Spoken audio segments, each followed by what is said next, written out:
Welcome to the InstantCast, presented by the PewterCast. My name is Brent Allen. I will be your host for this fine evening.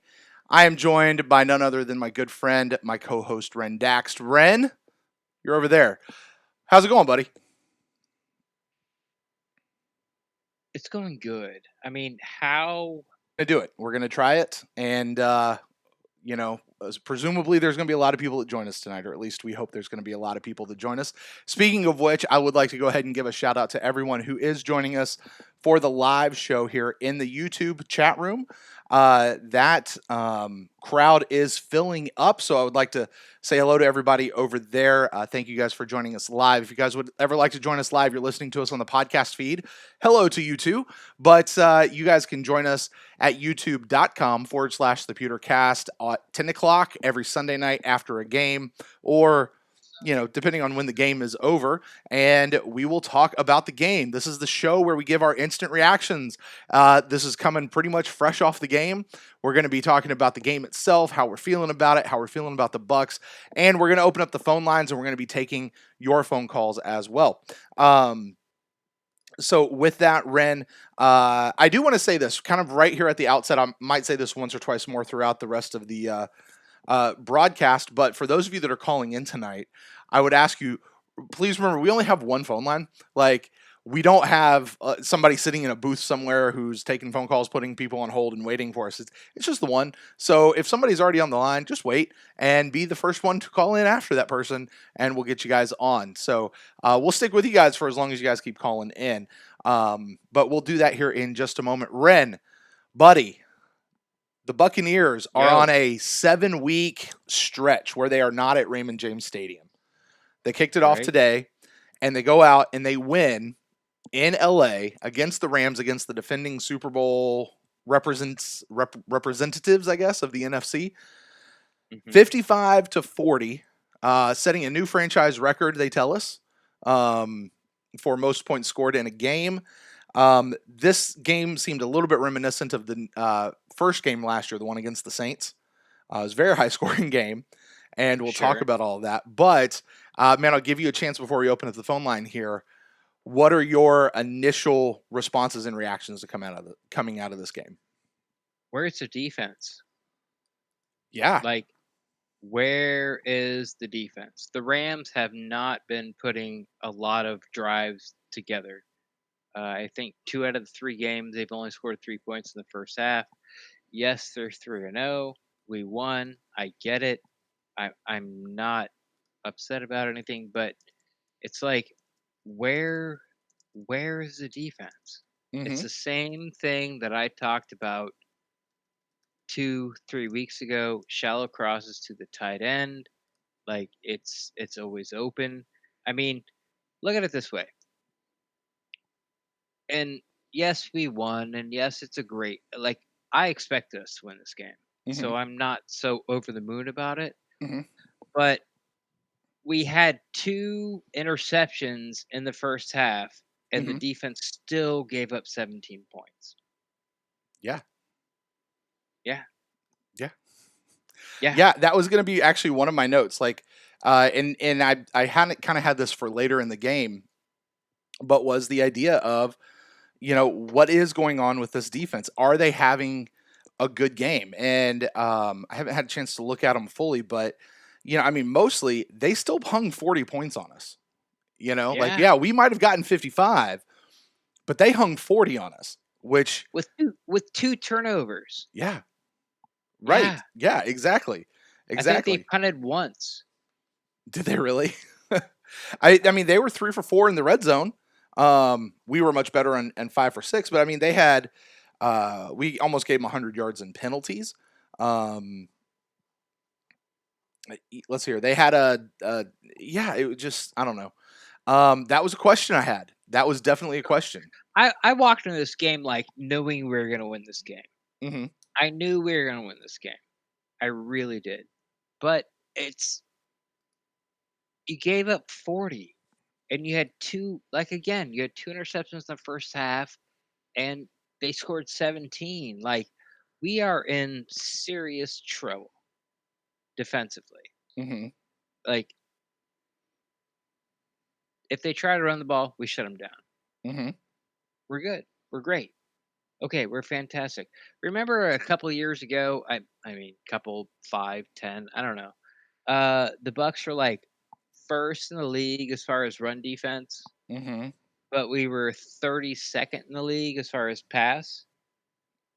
Yeah. And like the new coaching staff were like, "Oh, look at us, we're top 3 in like run defense." Well, because no one had to run, and they Mm-hmm. did it on yardage. It wasn't about yards gained or average yards gained. It was just on amount of yardage because we didn't have to because our pass defense is so bad. And I'm telling you, man, like I'm not liking what I'm seeing.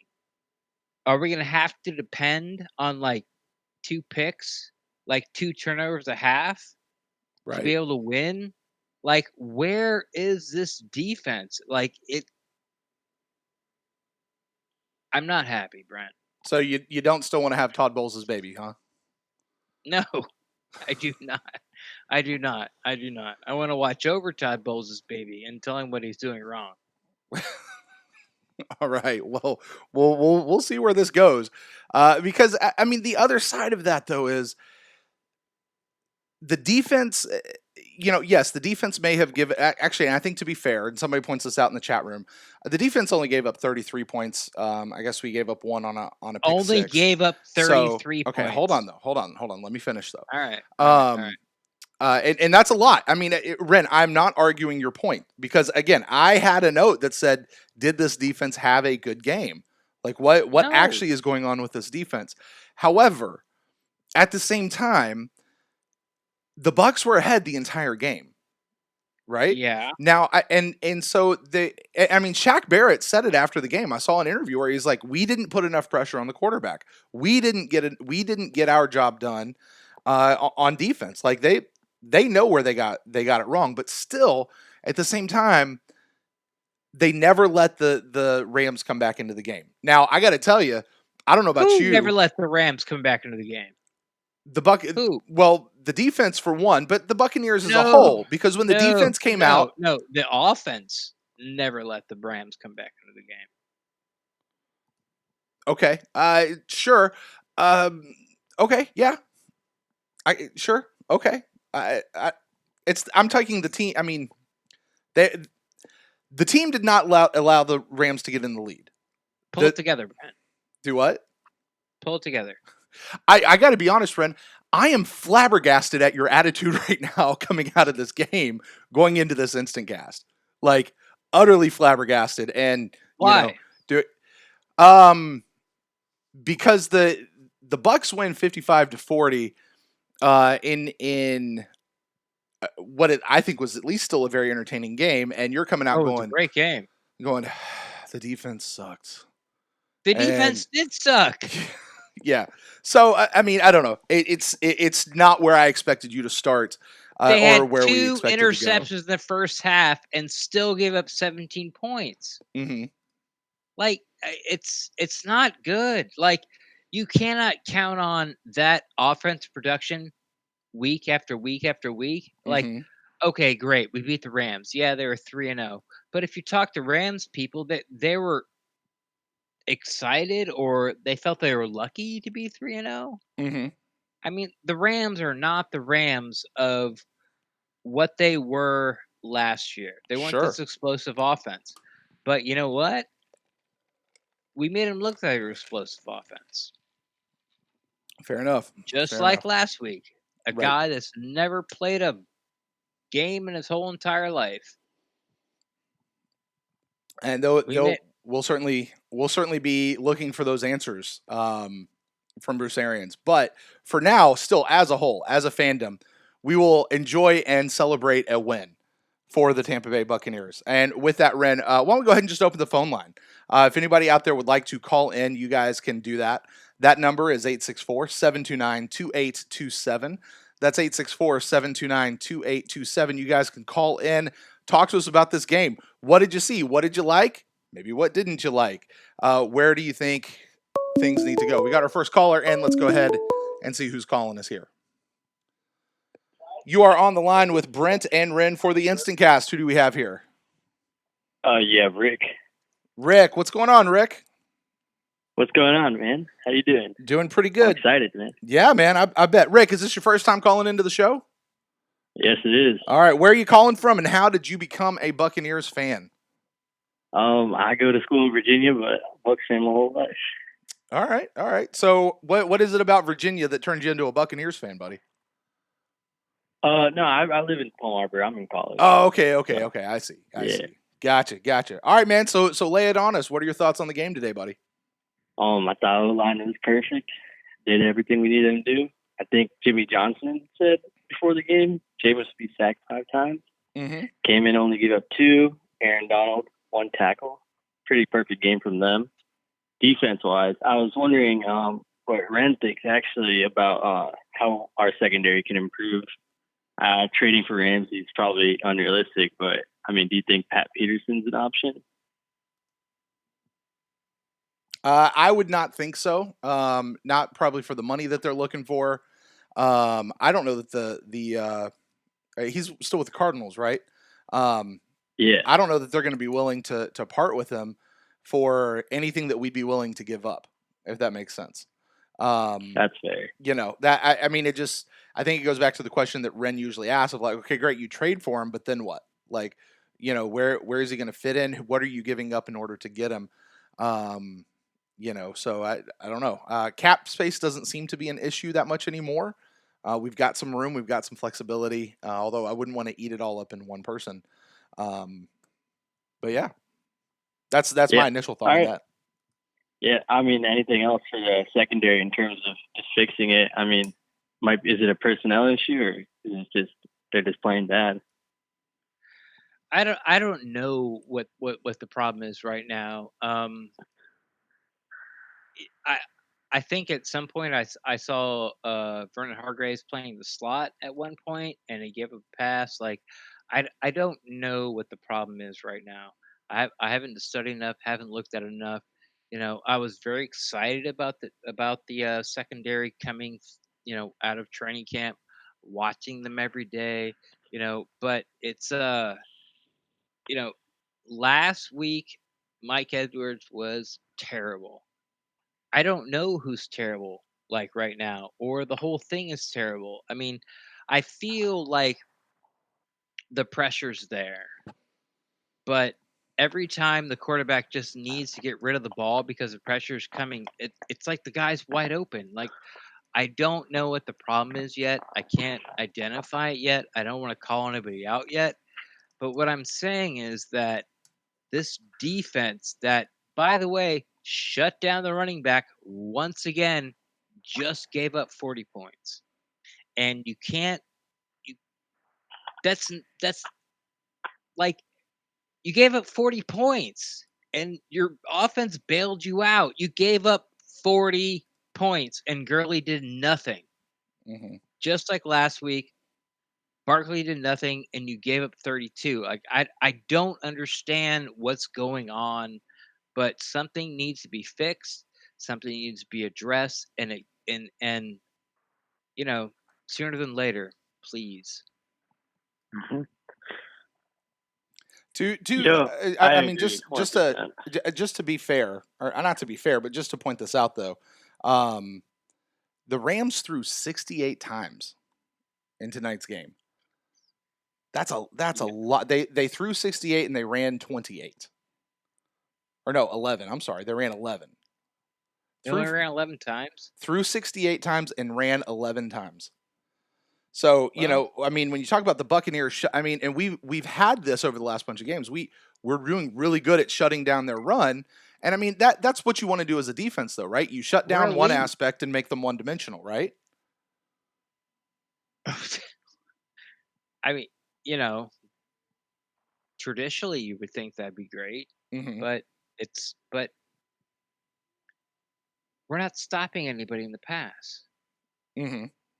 Like, Daniel Jones, ate us up. Jared Goff ate us up. If it wasn't for Jameis Winston in the offense, we shouldn't have won this. I was so excited about this defense, about what they're going to do, about putting pressure on, but there is no coverage in the back anymore. Like Vernon Hargreaves, like I don't know. It just seems like every week there's something to hang. Like last week it was the safeties. Mm-hmm. I don't know who to blame right now. I don't. I mean, yay, we won, but we had to put up 55. When are you going to put up 55 every week? You're not. Right. You're not. Right now we're playing like an 8-8 ball club. Period. End story. All right. Rick, man, you got any other thoughts before I let you go, buddy? No, I got it. Thank you, guys. All right. Thanks so much, Rick. Hey, you guys want to call in? That phone line is open. You can do that at 864-729-2827. That's 864-729-Bucs. You call in. We'll talk about anything you want to. Don't feel bad about interrupting us. Just go ahead and do that, and we'll get that. Let's find out who is here. Got two calls coming in at the same time. Somebody's going to have to wait. But for right now, you are on with Brent and Ren for the InstantCast. Who do we have here tonight? What's up? This is Ryan from California. Hey, Ryan from California. Ryan, were you at the game today? I actually was. I actually just got home about 15 minutes ago. Nice. Yeah, just walked in the door. All right, buddy. So Great first win. of all, how'd you become a Bucs fan? And then I want to hear all about your experience there in the stadium today. Well, growing up in California when I was a kid, we didn't have a team to root for, so I was playing video games a lot, and I was playing this one video game called Brett Favre Quarterback Club, and I fell in love with their creamsicle jerseys on there, and became a fan ever since. That was about 21 years ago now. All right, there you go. That 21 years ago. That sounds like a familiar time in my own life as far as Buccaneer fandom. Yeah. All right, Ryan. Well, talk to us about the game. Were you there with the Buckaholics and that whole deal, or were you kind of there flying independent? I wasn't. I'm kind of bummed. I went to buy tickets for the actual Buckaholics tailgate, and they were already sold out. So we got down there a little early and just mingled around around the stadium, checked a couple things out. But a couple things from the game. I don't think I heard Aaron Donald's name over the PA at all the entire game. Yeah. Jensen and Kappa were, giving him fits because you could tell he was getting a little frustrated at times after the plays. Kappa was giving it to him a little bit, and I love seeing that. Another thing, to Ren's point, the secondary on some of those completions, they look completely lost. There was a play early first quarter. It might have been Goff's first completion. You can tell Vernon Hargreaves was pretty pissed off because he thought he had safety help over the top, and you could tell he was kind of. It might have been Mike Edwards. He was kind of telling him that he thought he had help over the top, and he wasn't maybe 10 yards near him. Jameis played great. That's good. At least in my memory, that's probably the best game I've seen him play. Does that include does that include the interception? Yeah, that that from the eye test from being there, that pass just looked underthrown. Okay. That had to have been a perfect pass because the window was pretty small. But if he made the perfect throw, I think Bobo had a chance to catch that. But other than that, I mean, Jameis looked good to me. He was making all the right reads at the line. I can't complain about anything that besides that one interception today. But he played a pretty flawless game for me. And then the running game was outstanding. Rojo is a monster.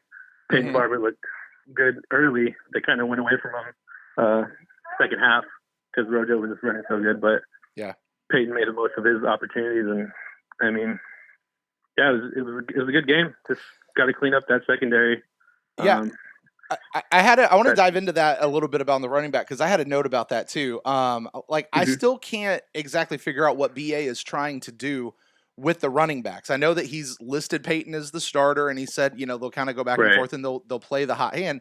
I mean, Peyton had an okay opening series. Didn't really lose us any yards. I mean, he just played normal Peyton deal. We wound up getting the touchdown at the end. And then Rojo comes in.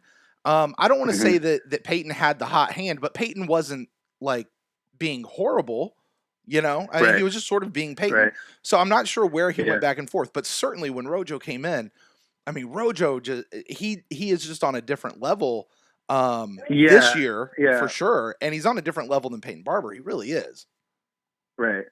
So The only thing I noticed at being at the game, once Rojo does, so I could right. see maybe that's what BA was thinking. So yeah, and even I honestly don't think the Rams have that great of linebackers because OJ was open a lot. They couldn't cover him. Cam Bray had that touchdown. So maybe that's what BA saw. He thought Rojo could, if he got past that first wave of defenders, he can make stuff happen. Right. Yeah. So, but I mean, yeah, it was a great game. I got a little worried there at the end. I just thought, the Bucs would find a way to lose. Right. Because I'm used to seeing that. But no, I got to be honest with you. I'm glad they pulled it off. I got to be honest. My wife, she left for work somewhere around the middle of the fourth quarter, and I texted her towards the end. I was like, "These Bucs are going to mess around and lose this game." And I honestly, until Ndamukong Suh's picked up that fumble there at the very end, there was a piece of me that was like, "Man, something's gonna give." And honestly, I think rightly so, because as you just said, as Bucs fans, this is something we're used to. We have seen this time and time and time again, and it sucks that that's kind of like what we're expecting now. And I'm glad to be pleasantly surprised that even if we did give up 40, I am pleasantly surprised that we still won the game. Super excited. So am I. When the Rams got the ball back and they were going to run that 2-minute drill, I told my girlfriend that we got to start heading out because I didn't even want to see it live. I actually watched the last drive in one of the tunnels on the TV up in the corner. But yeah, I mean, the defense made plays when they needed to, but just my only takeaway negative from this game is just they got to clean up that secondary. I'm just like Ren. I don't know what needs to be done. But Vernon had a pretty good game. I didn't see him targeted a lot. Carlton's still struggling. MJ Stewart can't keep up with anyone, but yeah, they got to do something. Hopefully Ryan Smith could, bring something that either Carlton or MJ isn't. So yeah, Ryan. We'll I mean, think about what you just said. Hopefully Ryan Smith can bring something. I know. You know what I'm saying? Wow. I'm a fan of Ryan Smith. He gets kind of a bad rap. He was, a late round pick project that, he was a safety. Now he's playing corner. So I kind of give him a little leeway, but I'm just hoping he can do something. Yeah, man, I hope so. Let me ask you this. How much of this, the Buccaneers, we have well documented on this show, and lots of Bucs fans know, the Buccaneers have spent a lot of high-round draft picks just in the last 2 drafts on the secondary. Right. How much of what we're seeing, and Ren, I guess this might go back to you a little bit as well, how much of what we're seeing is still just youth? Rookie years for some of these guys, sophomore years for some of the others. Yeah, I don't know. Vernon's in years 4, and it looks like now he's starting to. Well, given he was hurt, didn't really get a chance to play the entire season, but when he's this year he's looking okay. He's looking like for sure the best corner we have on the field right now. Carlton, he needs to learn how to not use his hands. I mean, the way this league's going, they're going to flag him every time. He needs to learn. I don't know, something. He can't be grabby like he is. Actually, that PI on him today was kind of weak. I don't think he really touched him, honestly. But yeah, he has to learn something. So I don't know. I don't know. Back to your question, I wish I had an answer, but I really don't know. All right, very good. Well, hey, Ryan, I'm going to go ahead and let you go. We're going to clear this on. We'll let some other people call in for the night. But, man, thank you so much for giving us a call, cool. All right? Cool. All right, thanks a lot. Ryan, hopefully we'll hear back from you in the future, all right? Definitely. All right. Have a good one. Thanks, Ryan. Ren, what do you think about it, man? What do you think? Is with the secondary and stuff, how much of this really goes back to do you give any weight to the idea that it's still a lot of rookies and other people there? I don't know, man. I'm not happy. Sure not. All right, you are on the line with Brent and Ren for the Instant Cast. Who do we have here tonight? This is Anthony from Tampa. Anthony from Tampa. How's it going, Anthony? Wow, a local I'm doing guy. wonderful. Absolutely wonderful. There you go. I like it. I like somebody with a positive vibe, There you somebody go. who's excited. Here we go. This Let's was the get Ren the I I'm expected to the see positive this guy at. right now because Do I what? just got my voice back. There you That's go. why. There you go. Anthony, where were you watching the game? Were you at home or were you out with a bunch of friends, Bucs fans and stuff like that? Actually, I had a few people over at my house, and I just grilled out and watched at the house. Ah, I've just not gotten into watching it out at the bars because every time I do, we lose. okay. So I Fair started enough. watching it at home again. Fair enough. Fair enough. All right. All right there, Anthony. Well, tell us about it. Well, first of all, is this your first time calling into the show? As a matter of fact, yes, it is. But All right. I am a active listener. I listen to every podcast, Oh, well, thank you so much, man. every single one. I will forgo asking you how you became a Bucs fan, just given the fact that you are local there in Tampa. But Anthony, you got your voice back. Here is your chance, man. You've called in. Lay it on us. What do you got here from this game tonight? To be honest with you, I know everyone doesn't want to hear this, Mm-hmm. but the first thing I'm going to say, Jameis Winston staying in the pocket, not getting nervous, staying calm, cool, and collected, waiting for the play to develop. Big play in the second quarter. He stayed in the pocket in the red zone, waited for the play to develop, threw that ball. I don't remember who it was. I believe it was Godwin's first touchdown. Mm-hmm. Then again on another big 3rd and 3 or 3rd and 4, something like that, stayed in the pocket with the pressure, stayed in the pocket, calm, and waited for the play to develop to where he was able to throw the ball. I watched Winston strictly on those type of plays, and he pulled through on every single one of them today. And if anybody is going to sit here and continue to say that Winston needs to fix something, I don't know who they are watching. I don't understand what they're watching, what game it is.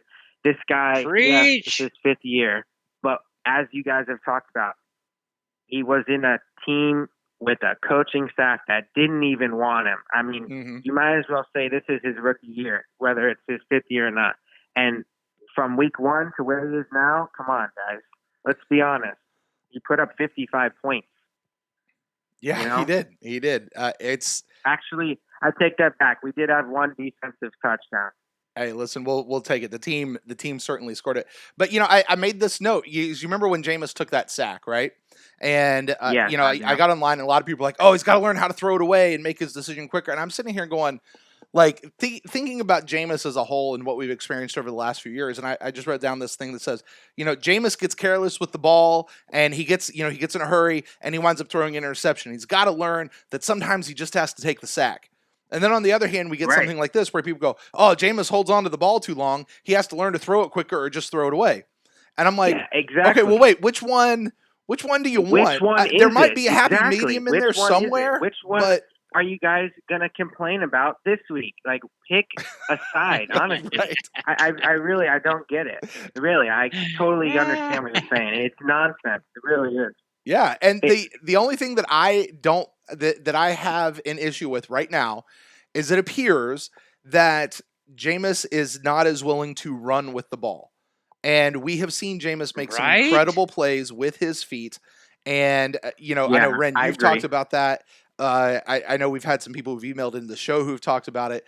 And that's the biggest problem that I kind of have right now is Jameis doesn't seem willing to make a play when it's available to him. I'm not even talking about pulling something out of the air. Just I agree. with what's available I know to him. exactly what you're talking about. And Yeah. I've seen that too. Actually, the only play I can recall him actually running past the line of scrimmage is when he got nailed by Quan Alexander in game 1. Right. And I haven't seen him do it again since then. If anybody else has, then maybe I'm wrong. But that's the only time I can remember him running past the line of scrimmage this season so far. He ran But for I a would first like to down in the see it. Carolina game. He did. Oh, Yeah. yes, you're right. You're right. Yeah. You're right. You're right. Yes, he did. Right. He did. All right, But, Anthony. going back to what you were saying about the indecisiveness of the fan group, the same thing goes for BA. They want to say that, Right. he's too. I don't know about this no risk it, no biscuit thing in week 1 when we went for it, and then the following or 2 weeks later, he's no risk it. Where's the no risk it, no biscuit? What happened to that? Well, you guys just went on and on and on about it in week 1, complaining about that. If that's not what we need to be doing, we need. Oh, he's not gambling enough. It's just unbelievable. These people, I don't understand what. I think they honestly just find something to complain about because they really don't know what they're talking about. Seriously, it's incredible.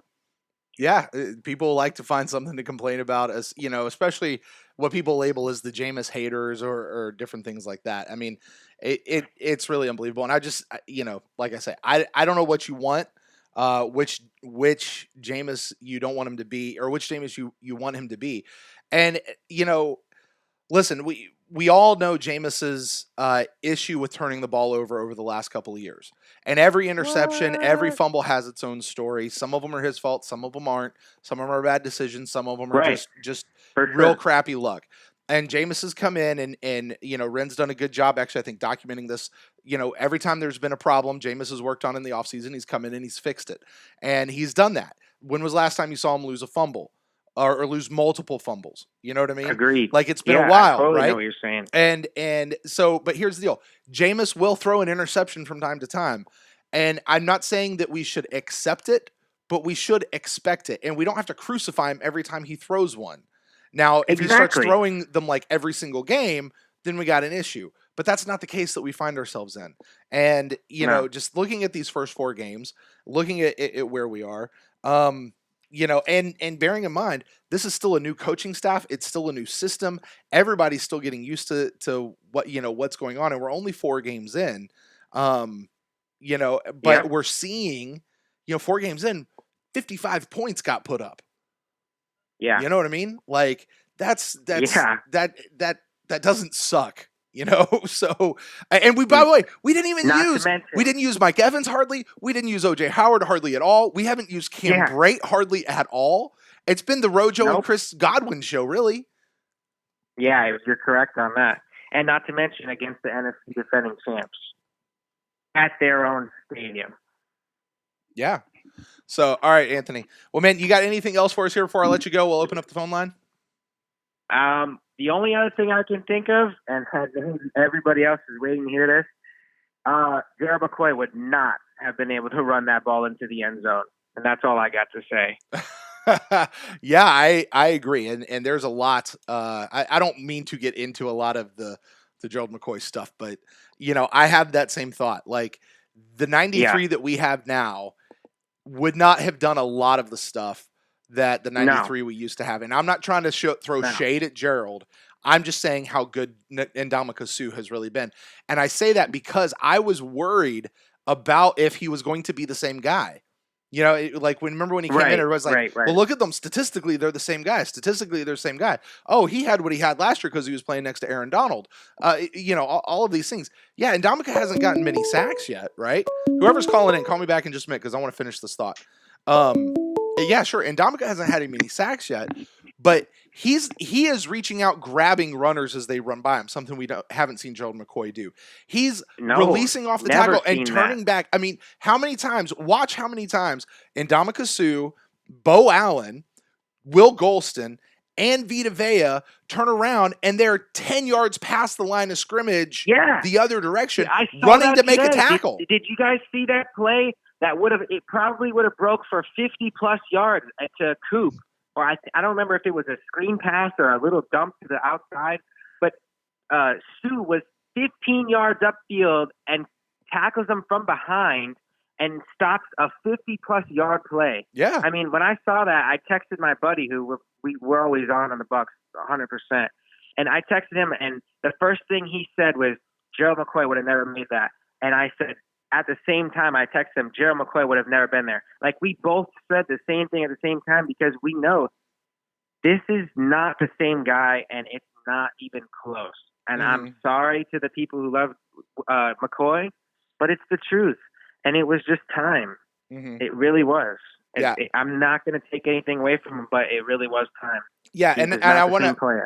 be clear. I'm really not trying to throw shade at Gerald. I'm just talking Yeah. about what we have right now. So I completely agree with you, and I'm not either. I totally agree with you on Yeah. that. I don't want to have that mixed up either because I totally agree with you on that. Yeah. I totally agree. Yeah. All right, Anthony, I'm going to go ahead and let you go. We're going to let some other people call in, but thanks so much for calling Yeah, in, and definitely. please call back later on this season, okay? Yes, sir. You All guys right. have a good night. Go Bucs. Thanks so much. Go Bucs.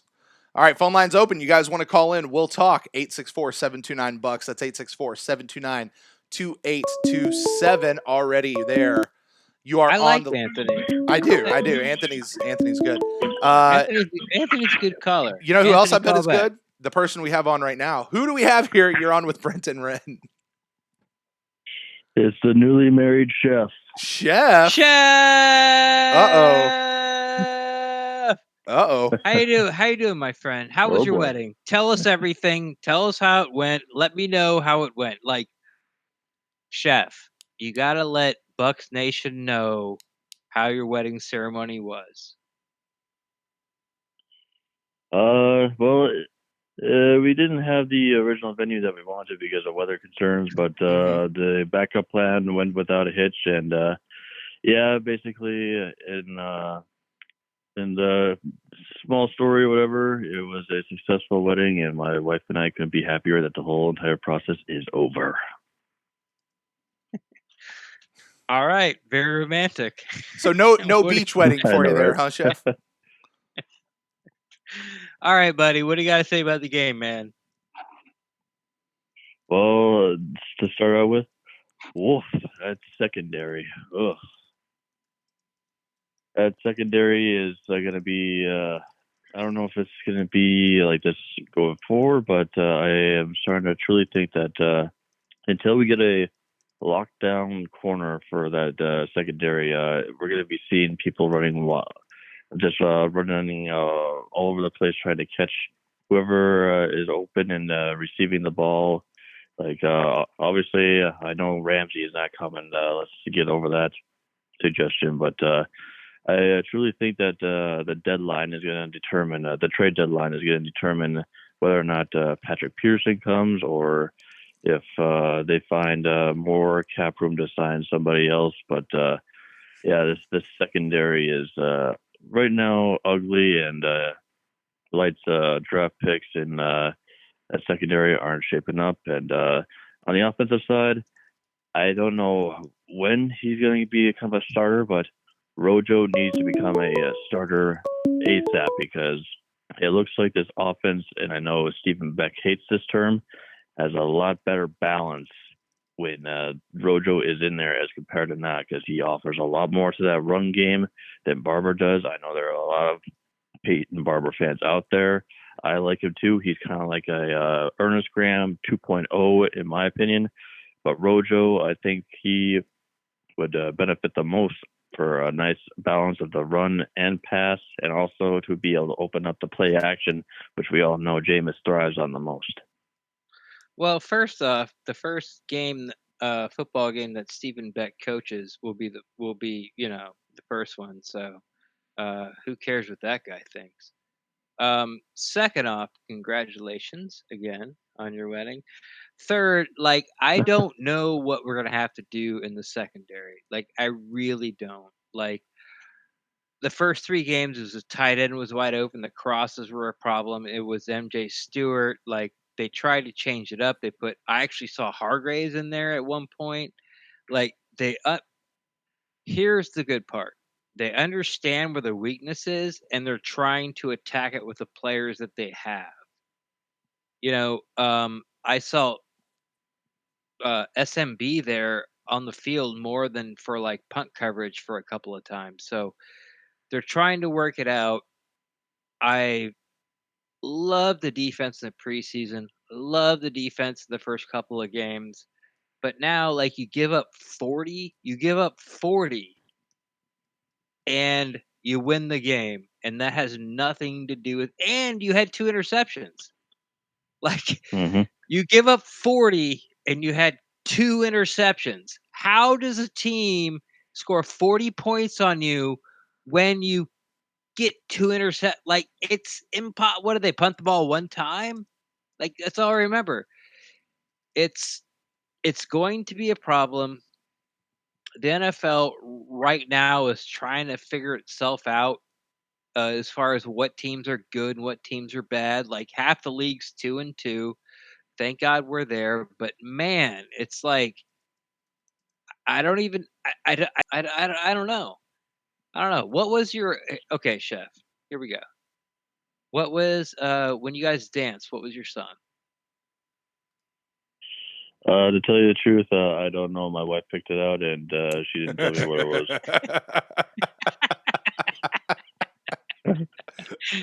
All right, man. I Will Always Love You by Whitney Houston. That's what it was. All right. Not Dolly Parton, Whitney Houston's. By the way, learn that and memorize that. Mm-hmm. But go ahead. Chef, you'll also want to remember what today's date is. And pick something about what she was wearing today. Remember my anniversary date. I'll have that down. There you go. There you go. Don't use it as your password, okay? Yeah. It's gonna be something, Chef. Well, buddy, man, hey, I just want to let you know you are getting, or not so much anymore because you've been on the phone for this for a while. But when you first got on, lots of people in the chat room wishing you a big congratulations for your wedding this week. Lots of people. You got anything else for you before I let you go here, man? Well, yeah, just thank you to everybody that has been sending the well wishes. It's obviously greatly appreciated. And just one last thing before I sign off.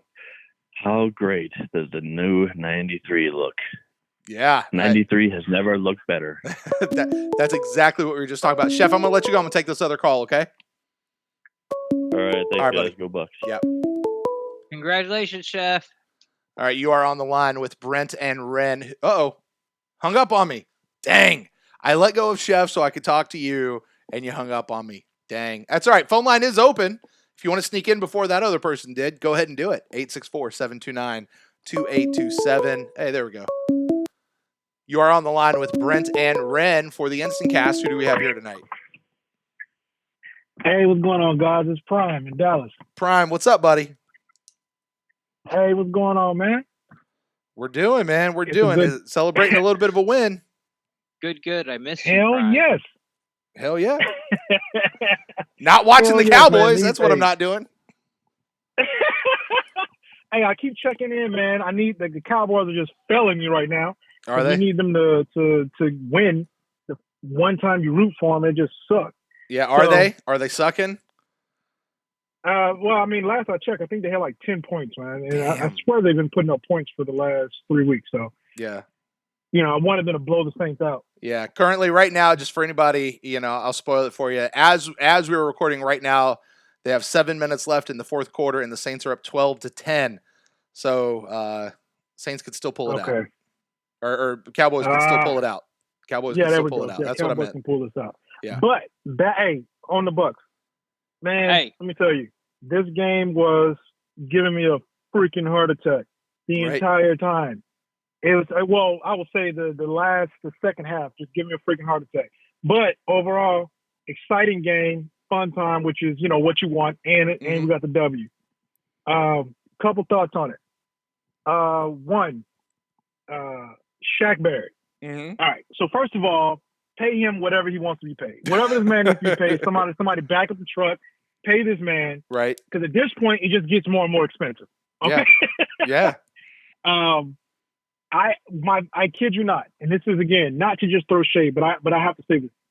My thought at the end of that game, or on the final drive, the secondary is just falling apart left and right. But Shaq Barrett closed the game out the way that we wanted McCoy to do for years. Mm-hmm. I know number 93. I know Sue got the touchdown, but Barrett closed that game. Right. You know what I'm saying? Like when the secondary is falling apart, well, don't give the quarterback time to throw it. Mm-hmm. You know, like if they're falling apart back there, do your part, finish it. And yeah, credit to Sue for running however far that was. It had to be tough, big fella. Yeah. Two. Hold on. Hey, Prime. Yeah. Hold on. Because you're talking about Shaq Barrett, and I want to talk about this guy real quick. All right. Go. We're talking about a guy who had 8 sacks coming into this game, 8 sacks in the first three games, which is Yes. puts him in rare company. He gets another one tonight, so he goes up to 9. Not only that, he deflects a pass and then receives it as his own interception. We're looking at a guy now where you said with every single game he's getting more and more expensive. Another sack, another interception. When was the last time you saw a defensive lineman catch an interception? You know what I mean? Now, I know this was, he deflected it went up, and he came down with it. But, I mean, damn. That makes it even more impressive. Like, the way he read that play, that was impressive. Exactly. So, yeah, no, I'm with you, man. Shaq, let's go ahead, back up the truck. Let's get him what he needs and get him in. Yeah, I mean, what in the world? They can get away with, like, oh, my gosh. Sorry about that, guys. Oh, yeah. No, you're good. Is that you? I don't know if they can get him for like $60 million right now or something, but look, get him signed up. Dead serious. Whatever, like 60. It's not a fluke. His pass rushing repertoire is too wide for this to be a fluke. Yeah, and he's done it. And I mean, listen. I know Shaq Barrett wasn't going against Aaron. No, they're on a different side. Whatever. I don't care. I don't give a shit. Look, sign Shaq Barrett. Get him back in. I don't care where Aaron Donald plays. Aaron Donald didn't do shit in this game either. You know what I mean? So, hey, exactly. Now, you lead me directly to my next point. My God, this O-line against Aaron Donald. We heard for at least 2 weeks how Alex Cappa was going to be absolutely destroyed by this defensive tackle, then this defensive tackle. I have to give credit to, and his name is slipping me right now, Goodman. The offensive line coach, because whatever is it Godwin? No, Goodwin, Harold Goodwin. Yeah. Harold Goodwin's the coach. Yeah. Godwin's the player. Godwin is that's the guy wide receiver. Yeah. Gabriel. Now, I have to give credit to the coaching staff because in the whole offseason, most of us, I don't remember you guys' opinions, but I think you would agree. Most of us felt the biggest problem with this team. One of the biggest problems was the offensive line. And the fact that we did not pick up offensive line help in the draft was one of the biggest indictments on the coaching staff. Right. Yes. At this point, I'm going to say for the last 3 weeks, this coaching staff is proving themselves to be right. They're proving themselves where they looked at the film and they said, listen, based on what we have, we believe we can coach these players better than the last coaching staff. We believe that we can make Kappa into a guard. We believe we can make that we'll be able to actually run on people. So I'm highly impressed with that, so mad credit as far as to the coaching staff for that, because fans, including myself, slammed them all off season. Like, man, this is bullshit. So, and Rojo looks amazing. I think he had like 90 yards called back on BS penalties. This dude is our running back. I don't think we can look anywhere else. Yeah, Prime, just so you know, Ronald Jones ends the game with 70 yards and 90 yards called back in penalties. So if you give that 180 yards, 160 yards, 160 yards is what he had. Like, that's crazy. Good God. Yeah, I mean, that one run that was like 57 or something that was called back. Yeah. On the OJ holding, that was a BS call. Yeah, it was. Flat like that. Yeah, that even the announcer had to say it. That was a BS call. Winston. I heard one other caller say it. I might have missed some of the other calls, but Winston is. I've said this on me. Winston is the quarterback of this team. He's going to be the quarterback next year. He'll be the quarterback for the next 5 years. I truly believe that Winston, under this coaching staff, you will have mistakes just like any quarterback that's not named Pat Mahomes. You will have mistakes happen. But I don't think that we could hope for any rookie coming into the league to play better than Winston has since week 2. He's playing like a top, at the very least, top 10, if not top 5 quarterback in the league. With the way he's balling out, and it's getting better and better. So I once again, that's credit to Winston and credit to coaching. Secondary, I know Ren is hating this secondary. I don't blame you. I don't blame you at all. Secondary is playing like crap back there. However, I do believe it's youth inexperience, and I do believe the way I look at it is like this: if this coaching staff can make the abomination that we knew as the offensive line into a competent unit, then I'm trusting them to take these young defensive backs and create an. We cannot expect this offense to put up 50 points a game. That's just unrealistic. But I'm with you, Prime. I'm with you. I don't know how much of it really is the youth factor, but I'm also reminded in this moment, this is their 4th game in the system. Like they're still, I don't want to give them the excuse. You know what I mean? Like I don't want to, I don't want to just wash it away and be like, it's just their 4th game in the system. They'll learn it. They'll get it back together. But that is a reality of where they are. And, I will certainly be watching this as the season goes on. Let me say, go ahead, Ren. I'm sorry. No, I was going to say, there'll be something we'll be watching as the season goes on with the secondary. All right, let me say these 2 things. Like to your point about the secondary, you're right. It's not an excuse at all. And the only way this is even palatable is as long as we win, right? So basically, we outscore the other team. Then you have another week to work on this without tanking your whole season. That is obviously not what we want as fans, and so you and I agree 100% there.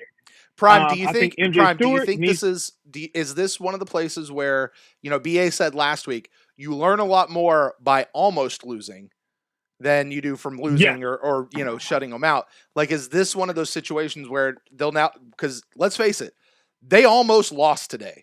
Like we all saw it coming, right? Like we all were about 6 minutes left in that 4th quarter. Every single butthole in Buccaneers Nation was puckering. Like, oh my God, you're going to do it again. Right. And the defensive line saved them. Yeah, absolutely. Absolutely. And so did the offense. They came in and did what they need to do. So, where was I going with all that? You asked if this is a situation where they learn more from the almost loss than they do from the loss. I do think that. I think that the secondary, looking at yourself, to be honest, the secondary has to look at themselves and say, you know what? The team won in spite of us today, right? Right. We won, but it was in spite of our play. It wasn't because of our play. The front 7 can say, we helped this team win. The running backs, the offensive line, Winston, the wide receivers, the kicker, everyone else can say, we helped this team win. That back end, the team won in spite of you. And so I do not for a second believe that Todd Bowles or any of the defensive coaches are going to go easier just because we won. I think they're going to bust their ass, right? And I don't expect MJ Stewart to be starting for longer. I am wondering why we haven't.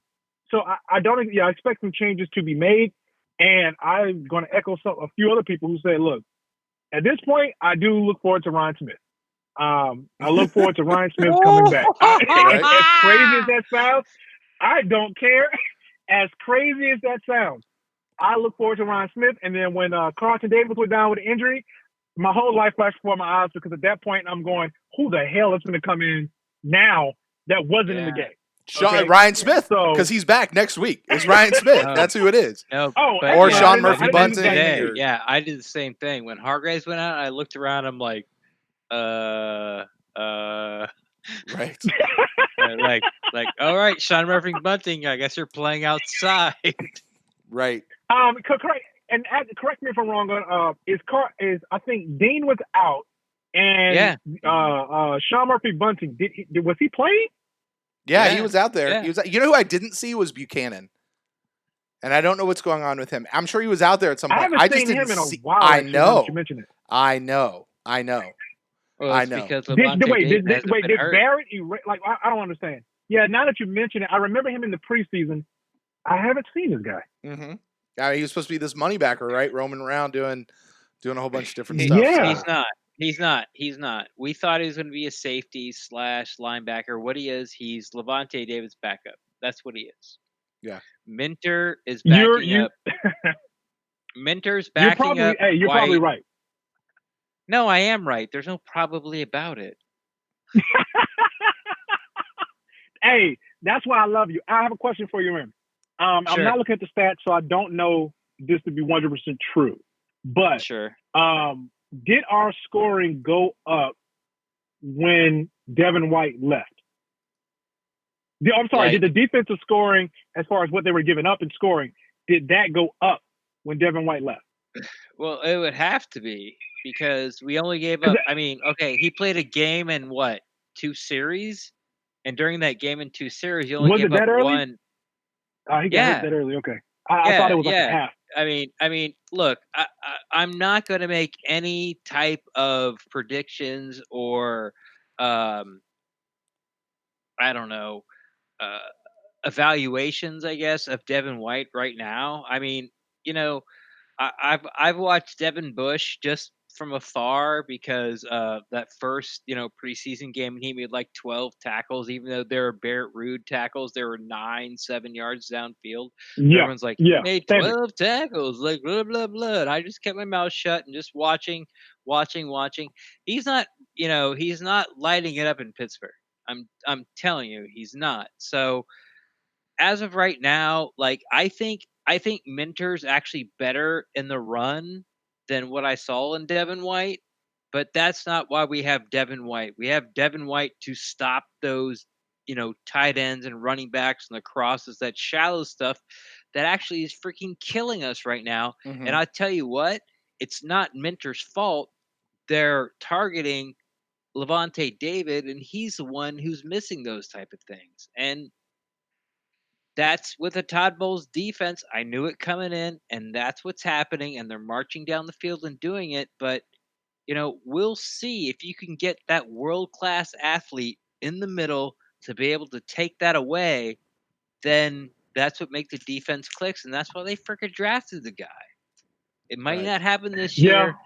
It's gonna happen soon. I mean, like the whole entire Todd Bowles defense, the reason these people are pushing the ball down the field. Yes, what the hell's his name? Kittle didn't have a great game against us, but every time they needed a first down, they threw it to him. He had like 7 catches, 54 yards. Week 2, who the hell we played week 2, Brent? Was that the what was it those stupid Panthers? That was Carolina. It's Panthers, yeah. Yeah, Carolina. Panthers game. Yeah, Olsen. He's the only guy that hurt us. Why? I don't know. Devin White's not in there because it only lasted a game. Like week 3, who'd we play? Evan Ingram. I don't even want to start about what the fuck Evan Ingram did to our goddamn team. And now here, it's it's like it's the crosses, it's the tight ends. That's why he's here. He's here to stop the McCaffreys. He's here to stop the Kamaras, and he's here to stop the tight ends. We just haven't seen it yet. So it's going forward. They're trying to get him to be the shutdown guy. And when they shut that down, and with the pass rush, and when you bring more than they can block, and you can't dump it off to your outlets, it's over. That's why they drafted Devin White. Definitely is. Yeah. I appreciate all of that, man. I appreciate the insight. And I asked that because I heard, and I know we hate that word communication, but it was in the first game. It was, oh my God, the back end of the defense is communicating so well, and Arians mentioned Devin White as far as his ability as a rookie playing his first game to have the defense communicating that well. So that was just something that was said post game. And then after he got hurt, and 1 week later, the Evan Ingram bullcrap. Right. So what I heard from Arians was, the back end had their worst game communicating, and all of a sudden we're having problems with people communicating. I don't know if that can be attributed to White not being there.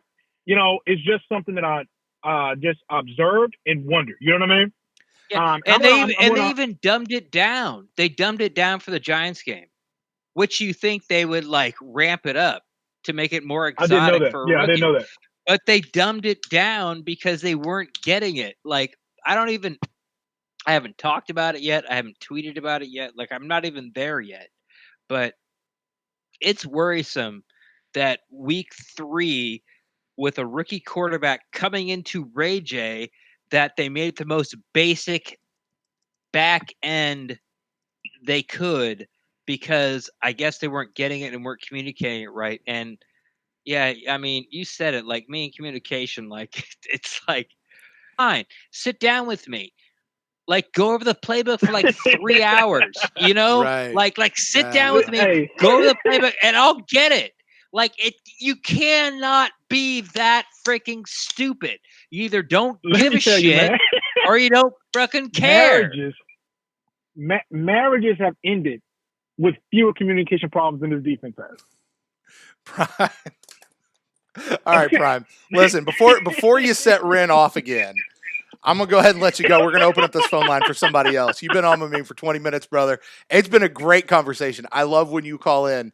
Please call in a future show. You pretty much, listen, you pretty much just took the whole show because you took everything that was in my notes. I don't have anything left to talk about now because you ran through the whole damn thing. So thanks, man. Appreciate it. No, actually, you're doing great, Prime. But I am going to let you go. We're going to talk to somebody else, all right? Hey, thank y'all, man. Prime, you got it, buddy. He literally did. He went through, I mean, point by point by point, all the way down my notes. So yeah.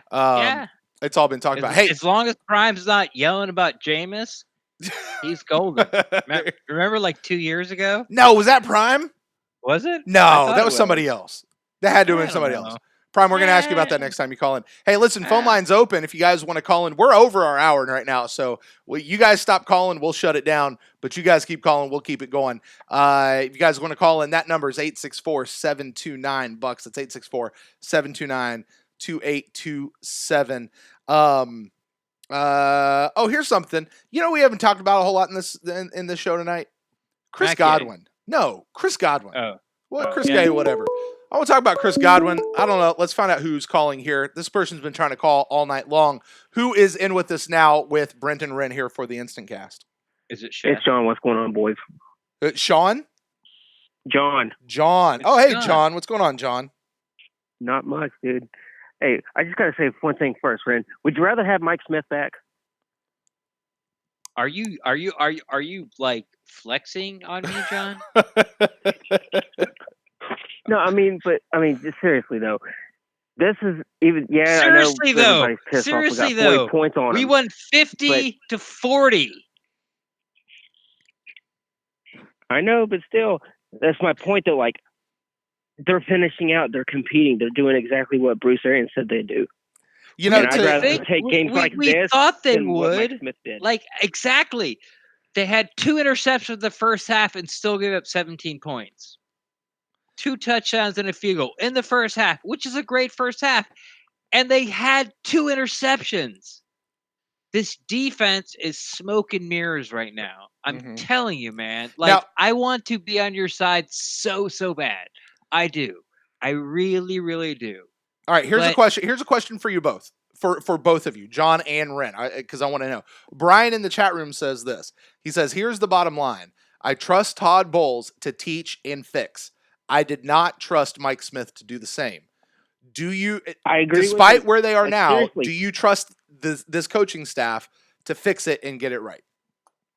I really think he does. Like, when I listen to Todd Bowles or I listen to Bruce Arians' thing right when they were hired, I fully I just like that feel like this isn't going to be the same bullshit with Mike Smith where it's this, that, and the other, and constantly doing the whole Lovie Smith thing, and like it felt like finally we're going to get change. And to me, even though we lost 40, we lost 2 games that technically we shouldn't have lost.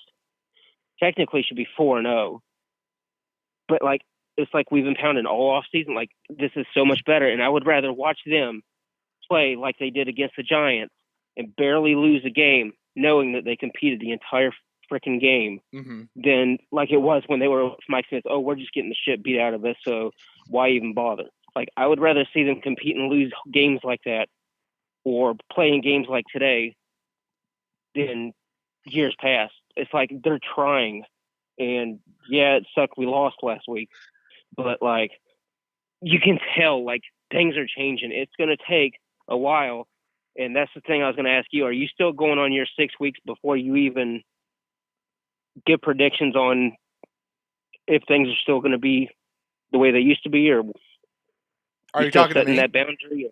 Yeah, John, are you talking to me? You still setting? Yeah. Yeah, no, I mean, yes, I am very much in it, and it's not even 6 weeks. Like, I'm really kind of pushing this out to 8 weeks, and that's just because everything I've heard about Bruce Arians from when he first went out to Arizona was it took 8 weeks. So I'll give him the first 8 weeks of the season. Jameis said it after the game. I'm not going to get too high, but I'm not going to get too low. And I'll be real honest. There have been times when I have gotten really low. You know what I mean? Really, really low. But it just sort of is what it is, and you know, I'm excited. This is the kind of game that I really wanted to see. I'm 100% understand what Ren's talking about. I 100% understand what everybody else is talking about. The secondary did not look great, but still, for when it mattered, when the chips were down, they didn't allow the other team to come back and score. The offense still went out and kept putting up points. They didn't turn into a turtle. You know what I mean? And Right. that is where I got to take it as a whole, right? You got to take it for me as a whole. But we'll see. I love what I'm seeing out of the defensive front right now. That front seven. I do love that. I love what I'm seeing, even in Alex Kappa. We briefly on our last call with Prime, or someone was talking about what do we do with Aaron Donald and shutting him down and Alex Kappa. There was one play today where Aaron Donald just made Alex Kappa look like a high school kid. But outside of that, everything was kept in check as far as Aaron Donald was concerned. You know, he just kept an MVP under control. Yeah, but there was also though the play where Jameis got sacked. If you look up, DeMar Dotson got so just beat. It was like he wound up on his butt, sitting with his legs straight out and watching the whole rest of the play. Like you see him like turning his head, like just sort of looking up to see what happens as Jameis goes down. Like it was just almost embarrassing. So the O-line still has some issues, but they played better today. You know, and I'm okay with that. Obviously, you know, Jameis with his receivers, you know, Mike Evans, Chris Godwin. I kind of opened this whole thing up saying, man, Chris Godwin had a career game today. I mean, my God. And that was opened up because everybody, apparently, from what they told us after the game, they were all double teaming Mike. Like, that's why Mike's not getting a whole lot, because everybody keeps double teaming. You have to. Well, if you're going to double team Mike, then you're going to leave Chris Godwin open. You're going to double team Chris Godwin, you're going to leave Mike open. Pick your poison. This is what we said a few years ago about when Deshaun Jackson was on the team. Who are you going to cover? Who are you going to cover? Who are you going to cover? I will take Hemplock. Hemplock? Pick your poison. Oh, pick your poison. Hemlock. There you go. That's what lady what that old lady from the Rose Garden people took. Anyway, so I like the direction of the team overall. But 8 weeks in, I got to wait and see what we're doing. You know, I want to see. Here's the deal. Last week, the Buccaneers went out and lost a heartbreaker. Right? Like we all talked about the gut punch or the kick in the balls or something like that. And we said, I don't remember that. No, not at all. Your mind's been junked, huh? We said we got to see how they respond. Right? Okay. Now the Bucs came out and they won a great game. They really did. They won a great game. Yes, they hung 40 on us, but we also hung 55 on them. They won a great game. Now I got to see how they respond. You know what I mean? Like, what are they going to do next week? That's what we need to see. Well, apparently, since if all the Saints can muster is 12 points, all we need to do is have Warren Sapp days of our defense telling them to go take out 14 points. Mm-hmm. I mean, well, that's just embarrassing. Like the previous caller said, the one time we decided to root for the Cowboys so we can get in first place, and they screw us. Well, the game's not over yet. The Cowboys have the ball. There's 25 seconds left, and they're on the 16. So we'll see what happens. But yeah, and then again, like going on about what you're saying about the defense, I swear to God, if Shaq Barrett does not win MVP or Defensive Player of the Year, this league is rigged. Yeah, is that what's going to happen? What are you going to do? What are you going to do, John? What are you going to do? You know what you're going to do, John? Win. What are you going to do? You're going to call in and you're going to vote for Shaq for Defensive Player of the Year at the Pewtercast award show at the end of the season. That's what you're going to do, and make sure that any wrongs are righted. I mean, but seriously. No, seriously. What if he never gets a sack for the rest of the season? Yeah, like what can this dude really do? I mean, he was apparently before the season started, like from who I've talked to that was Bronco fans, Von Miller taught this dude everything. And he just ended up, getting 100 career sacks today. So, I mean, if Barrett can play like that and he consistently plays like this, he's going to end up breaking Warren Sapp's record this year. That'd be something. I mean, I have no doubt about it. He could even possibly break Michael Strahan's sack record. I mean, that's just the thought of that. It just gives anybody chills, especially when nobody expected it to him because he was Von Miller's backup. That shit surprises me, and it just, I don't know. It will surprise everybody if he breaks Warren Sapp's and or Strahan's record. It will surprise everybody, John. There's a lot of football left to be played. Hey, John, I'm going to clear this line. We're going to let somebody else call in if they want to. All right, buddy? Later, guys. All right, thanks, John. I love you, John. John's fun. He's been tearing it up in the chat room tonight. All right, guys, that's going to be it. You guys got any final thoughts? You guys can call in. This is kind of the last call right here. 864-729-BUCS. That's 864-729-2827. You got something burning you want to talk about? Maybe we haven't talked about it. Maybe we have. You just want to talk about it some more. Go ahead and give us a call in. You guys can do that. Hey, listen, if you're not calling in tonight, you can shoot us an email with your thoughts as well to thepewtercast@gmail.com. Let's find out who it is we have here tonight. Who's on with the line? You're here with Brent and Ren. Hey, how you doing, man? It's Jeremy from Clearwater. Jeremy from Clearwater. What's up, buddy? Hey, Jeremy. What's up, man? Nothing much, man. Just loving what I've seen from the Bucs tonight, man. They're looking good. To the point with the guy calling in earlier about saying, would you rather have Mike Smith back? Yeah. When Mike Smith's defense was out on the field during the whole season, they never showed up. Like, not one game, not when it mattered, nothing. When Todd Bowles' defense is on the field, at least they show up when it matters at certain times. Whether they got drug on the last play, sometimes they do show up, and you never saw that of Mike Smith's defense, ever. Yeah, listen, you never saw anything out of Mike Smith's defense except for that 5-game streak. Outside of that, you didn't see anything, like, ever.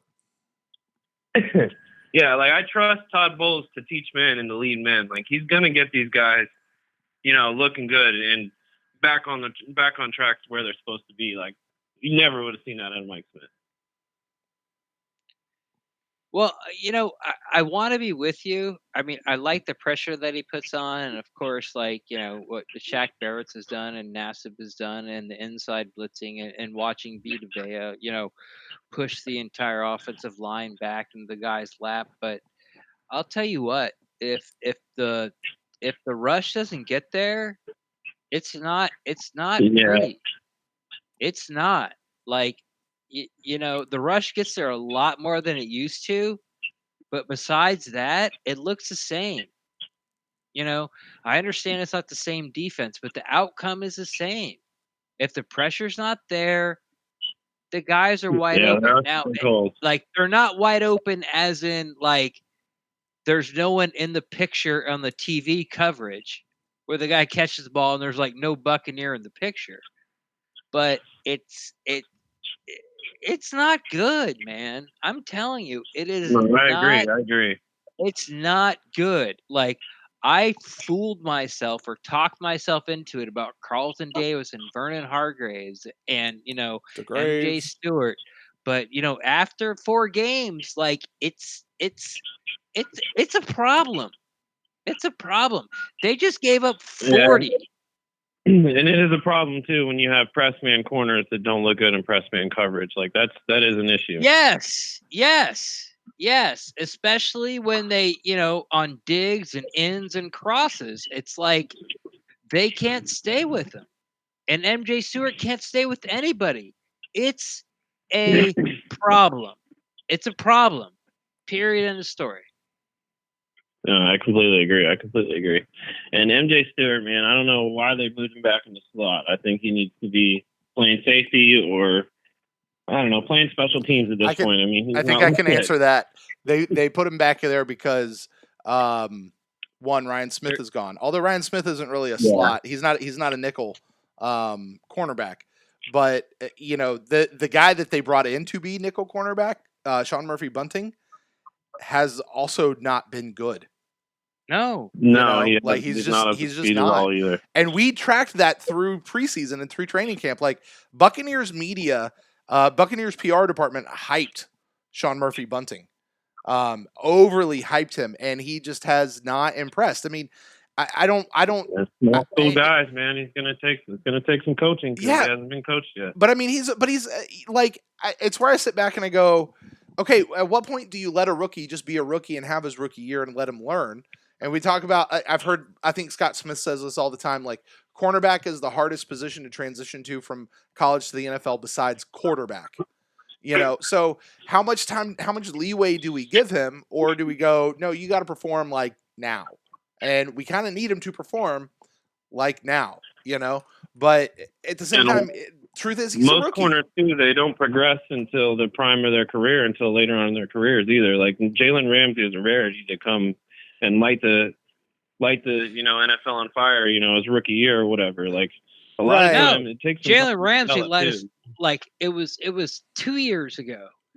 It was the year before when they actually had a pass rush. Like he had a crappy rookie year according to stats. Then he had an all-pro year, and now he has not. And now he's had a crappy year. And the whole 3 years, all he does is bitch, moan, and complain. F you, Jalen Ramsey. I don't care. Like there are very few. Here's the thing: there are very few shutdown corners, and you know what? The NFL, Fox, CBS, NFL network, they don't care about that. They don't throw that in your face. There are some very good young corners, but no one cares. You have to be this person or be this, flamboyant. Like Jalen Ramsey has had 1 good year out of 3. He's not freaking God's gift to freaking cornerbacks. Would the Bucs be better? Sure. Would it be locked down, like he can put him on any person? No. You know why? Because he's fragile in the head, and he doesn't get it. He doesn't get his way, and he freaking cries. Yeah. Yeah. So, all right, Jeremy, you got anything else you want to talk about, buddy? No, that's it, man. I'm just saying, go Bucs. I really appreciate you guys. I love your guys' show. Thanks, man. You guys do great. Kind of like yin and yang to each other too. I love it, man. You guys just keep doing what you're doing, and I'll keep tuning in, man. Thanks, Jeremy, so much, man. Hey, we'll talk to you later on this season. All right, Thanks, final Jeremy. call. Here's the call for the final call right now. You call in, we'll get you on the line, 864-729 Super secret final call. Bucks, 864-729-2827. There it is, right there. Double secret probation. You are on the line with Brent and Ren. Nope, you're not on the line with Brent and Ren. You just hung up. So, all right, Ren.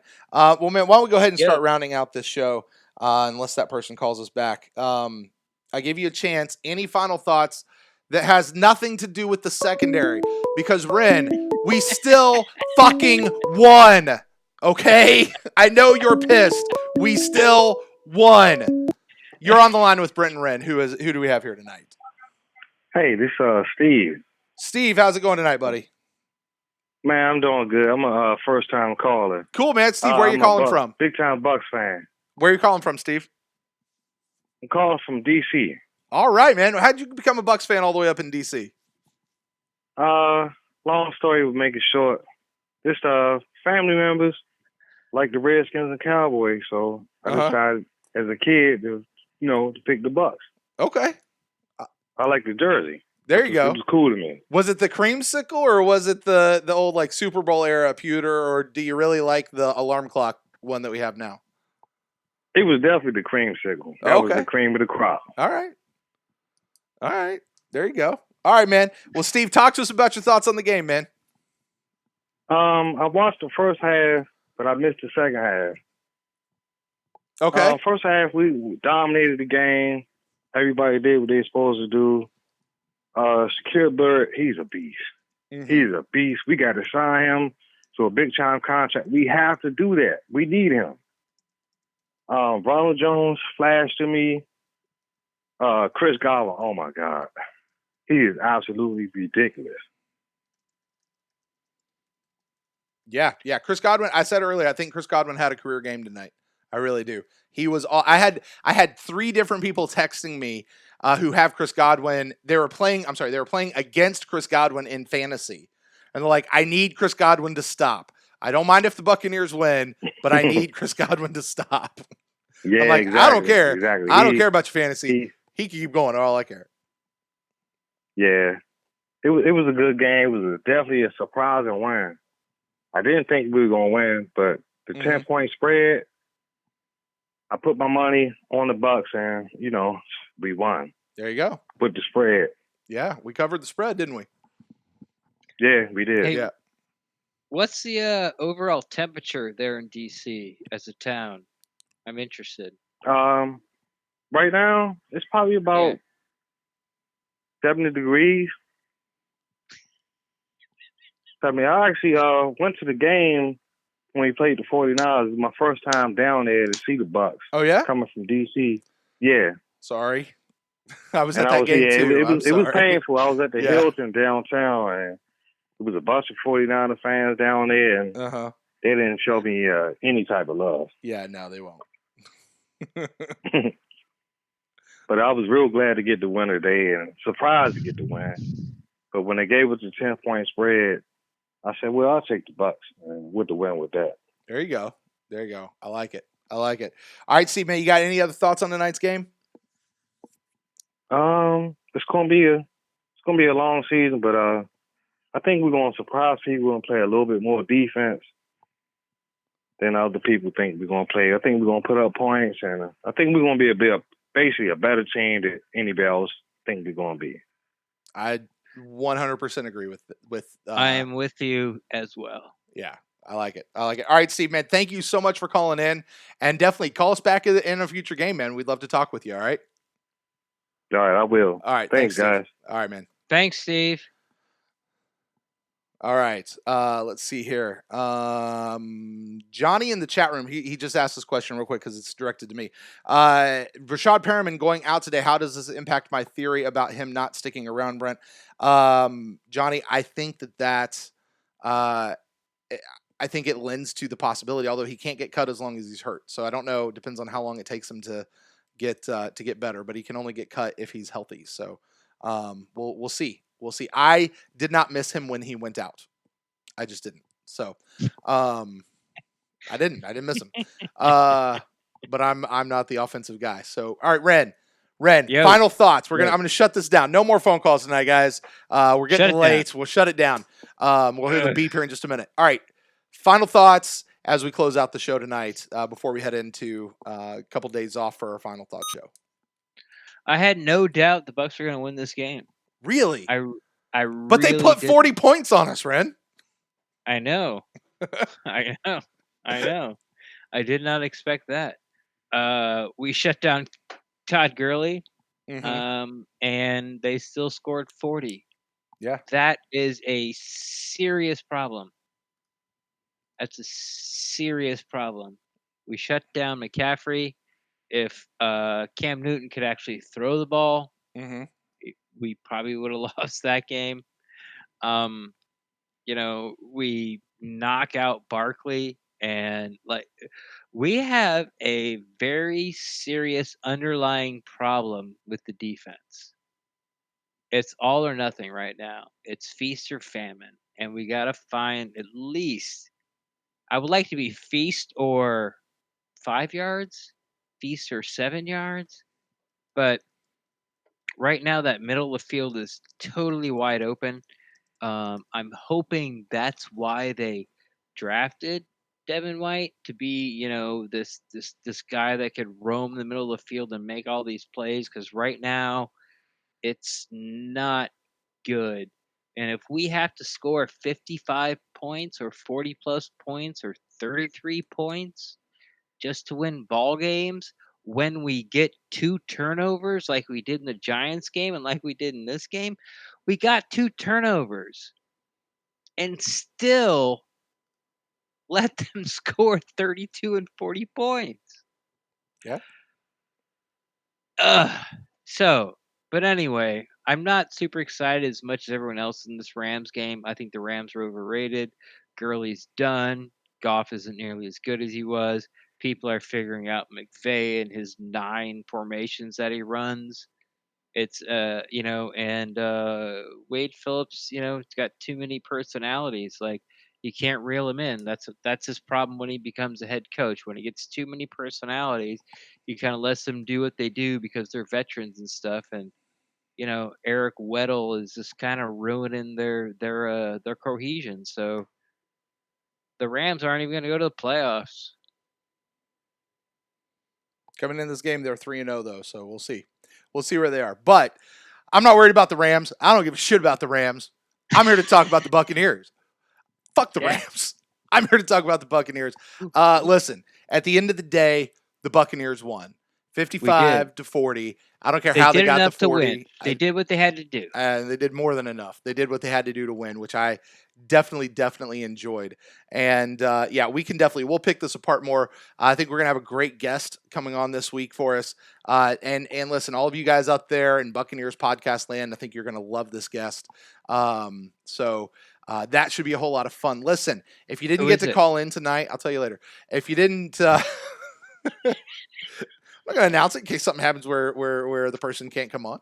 But listen, if you didn't get to call in tonight, if you have other thoughts, you can email us to thepewtercast@gmail.com. We'll read that on our upcoming email show, and we'll make sure that we get into that. You can also leave us iTunes reviews and all those things. Are we going to cap that off on 5 emails? I don't know. I'm not going to discuss this right now on air, though. So, all right. But you guys do all that. Find us at the Pewtercast on Twitter and on Facebook. You guys are great. We'll talk to you guys then. And until then, next time, guys, go Bucs. Bucs win, baby.